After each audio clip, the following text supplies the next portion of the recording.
National income का राष्ट्रीय आय क्या होती है। आज हम इस टॉपिक पे पढ़ेंगे कि राष्ट्रीय आय की कैलकुलेशन हम क्यों करते हैं, राष्ट्रीय आय की गणना करना क्यों जरूरी है और राष्ट्रीय आय का जो अनुमान दिया था वो किसने दिया था, और इसके अंदर महत्वपूर्ण जो हमारे काफी ऐसी टर्म्स हैं जिनको हमें जानना जरूरी है, जैसे जीडीपी क्या होता है, जीएनपी क्या होता है, एनडीपी क्या होता है, एनएनपी क्या होता है, और नेशनल इनकम को काउंट करने के लिए कौन कौन सी विधि का यूज किया जाता है। तो आइए पढ़ते हैं हम आज के इस सेशन में नेशनल इनकम क्या होती है। नेशनल इनकम मतलब राष्ट्रीय आय। किसी भी राष्ट्र की आय क्या होती है, मतलब जो जैसे हमारे देश के अंदर 140 करोड़ के आसपास पॉपुलेशन है, इन लोगों की टोटल जो आय है वो क्या हो जाएगी, राष्ट्र की आय। आप राष्ट्रीय आय को निकालने के लिए तीन विधि का यूज करते हैं, प्रोडक्ट मेथड, इनकम मेथड और एक्सपेंडिचर मेथड। तीन विधि का यूज हम करते हैं राष्ट्रीय आय को निकालने के लिए। प्रोडक्ट विधि मतलब जितने भी इस देश के अंदर गुड्स और सर्विसेज का प्रोडक्शन हो रहा है उसको आप उसकी वैल्यू से अगर मल्टीप्लाई कर देंगे तो आपको प्रोडक्ट विधि के अनुसार नेशनल इनकम मिल जाएगी।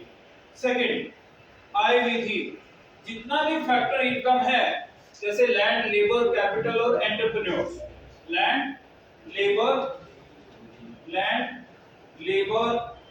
कैपिटल और एंटरप्रेन्योर्स, अगर इनकी हम फैक्टर इनकम देखें, लैंड पे रेंट, लेबर पे वेजेस, कैपिटल पे इंटरेस्ट, एंटरप्रेन्योर्स को प्रॉफिट, अगर मैं चारों तीन की वैल्यू कैलकुलेट कर लूं तो आपको इनकम मेथड से नेशनल इनकम का आइडिया मिल जाएगा। इसके बाद है एक्सपेंडिचर विधि। एक्सपेंडिचर मतलब जो लैंड, लेबर, कैपिटल और एंटरप्रेन्योर्स, इस पर जो हमारे खर्च हैं टोटल, उनको भी अगर मैं कैलकुलेट कर लूं तो हमें एक्सपेंडिचर विधि से नेशनल इनकम का आइडिया हो जाएगा। राष्ट्रीय आय का सर्वप्रथम अनुमान दादा भाई नौरोजी ने दिया था। दादा भाई नौरोजी ने, ठीक है, दादा भाई नौरोजी हिस्टोरियन थे, उन्होंने काफी बुक्स भी लिखी थी। ड्रेन ऑफ वेल्थ आपने सुना होगा, और हाँ, poverty and British rule in India, right. Second जो नेशनल इनकम का अनुमान दिया था वो दिया था बीके.आर.बी. राव ने। बीके.आर.बी. राव ने 1931 में एक साइंटिफिक अनुमान दिया था नेशनल इनकम का।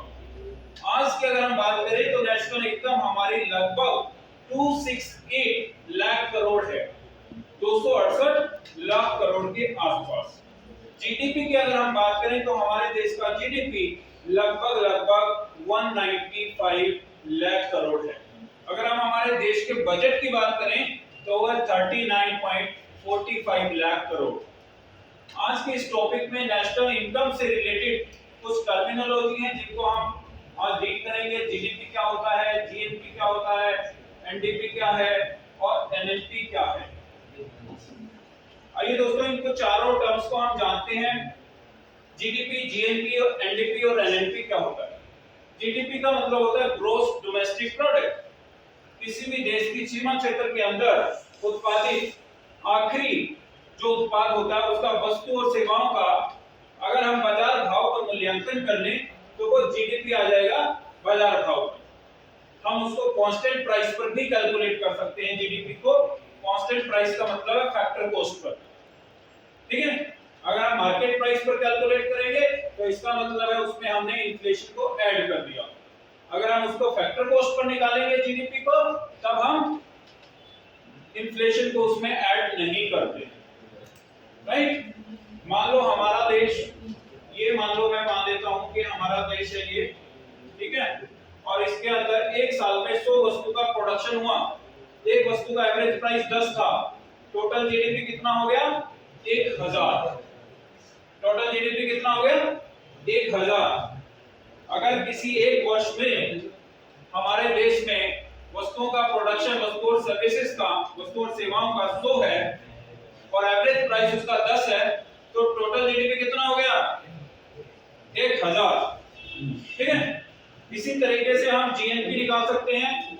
कुछ बाहर के लोग हमारे देश में आए होंगे, कुछ हमारे देश के लोग बाहर जाकर के इनकम कर रहे हैं। जो लोग हमारे देश के बाहर जाके इनकम कर रहे हैं उसको हम ऐड कर देंगे, और जो बाहर के लोग हमारे देश में आकर के इनकम कर रहे हैं हम उसको माइनस कर दें, तो हमें जीएनपी की वैल्यू मिल जाएगी, gross national product, right, gross national product.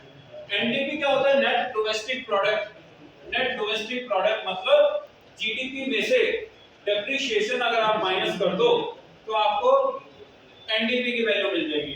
Depreciation क्या होता है? किसी समय अवधि के दौरान जब वस्तुएं पुरानी हो जाती हैं तो उसकी एक्चुअल वैल्यू जो होती है वस्तु की वो कम हो जाती है, उसे हम कहते हैं हिसावट, डेप्रिसिएशन। इसके बाद है हमारा एनएनपी। इसको समझ लो, ये सबसे ज्यादा महत्वपूर्ण टर्म है नेशनल इनकम में। एनएनपी क्या होता है? Net national product. Net national product मतलब शुद्ध राष्ट्रीय उत्पाद। एनएनपी निकालने के लिए हम जीएनपी में से डेप्रिसिएशन माइनस करते हैं और इसमें इनडायरेक्ट टैक्सेस को माइनस करेंगे और प्लस करेंगे हम सब्सिडी को। प्लस क्या करेंगे? सब्सिडी को। एनएनपी निकालने के लिए फैक्टर कॉस्ट पर हम जीएनपी मार्केट प्राइस पर लेंगे, माइनस डेप्रिसिएशन लेंगे, माइनस इनडायरेक्ट टैक्सेस करेंगे, अप्रत्यक्ष कर, और प्लस सब्सिडीज लेंगे, तो हमें एनएनपी शुद्ध अनुमान पता चल जाएगा। राष्ट्रीय आय का शुद्ध मतलब शुद्ध राष्ट्रीय आय हमारी क्या है। ओके, तो एनएनपी निकालने के लिए हमने ग्रॉस नेशनल प्रोडक्ट में से हिसावट को माइनस किया, माइनस अप्रत्यक्ष कर किए। क्यों? क्योंकि अप्रत्यक्ष कर किसी भी वस्तु के मूल्य को बढ़ा देते हैं। वो वस्तु की एक्चुअल वैल्यू नहीं होती है, तो हम उसको माइनस कर रहे हैं। सब्सिडी, जो राशन डिपो वगैरह पे हम सब्सिडीज में कोई भी गुड्स लेते हैं, जैसे 2 रुपए किलो आटा मिल जाता है आपको, ठीक है, तो वो एक्चुअल वैल्यू नहीं होता। उस पर मान लो 25 रुपए किलो आटा की वैल्यू थी, तो आपको 2 रुपए किलो पे मिल गया, तो 23 रुपए क्या है यहाँ पर? सब्सिडी। तो सब्सिडी की वैल्यू को जब तक आप ऐड नहीं करोगे तब तक प्रोडक्ट की शुद्ध वैल्यू आपके पास नहीं आएगी। इसीलिए शुद्ध वैल्यू निकालने के लिए ये हमने डेप्रिसिएशन और इनडायरेक्ट टैक्स को माइनस किया और सब्सिडीज को ऐड किया। तो यहाँ पर हमारा ये टॉपिक जो है समाप्त होता है। इसके साथ इस नेशनल इनकम में आपको ये भी जानना जरूरी है कि कोई भी काम जब आप करते हैं, कोई भी काम आप करते हैं, अगर उसके लिए आपने कोई सर्विस दी है, अगर कोई आपने काम किया है, तब आपको कोई इनकम हुई है तो वो नेशनल इनकम का पार्ट होगा। अगर आपने कुछ काम किया ही नहीं और आपको आय प्राप्त हो रही है तो वो राष्ट्रीय आय का पार्ट नहीं होगा। जैसे घर के अंदर हाउसवाइफ, ठीक है, महिलाएं जो अपने घर के अंदर काम काज करती हैं डेली रूटीन में, वो सब नेशनल इनकम का पार्ट नहीं होता। पॉकेट मनी जो माँ बाप अपने बच्चों को देते हैं डेली बेसिस पे, वो भी नेशनल इनकम का पार्ट नहीं होता, ठीक है।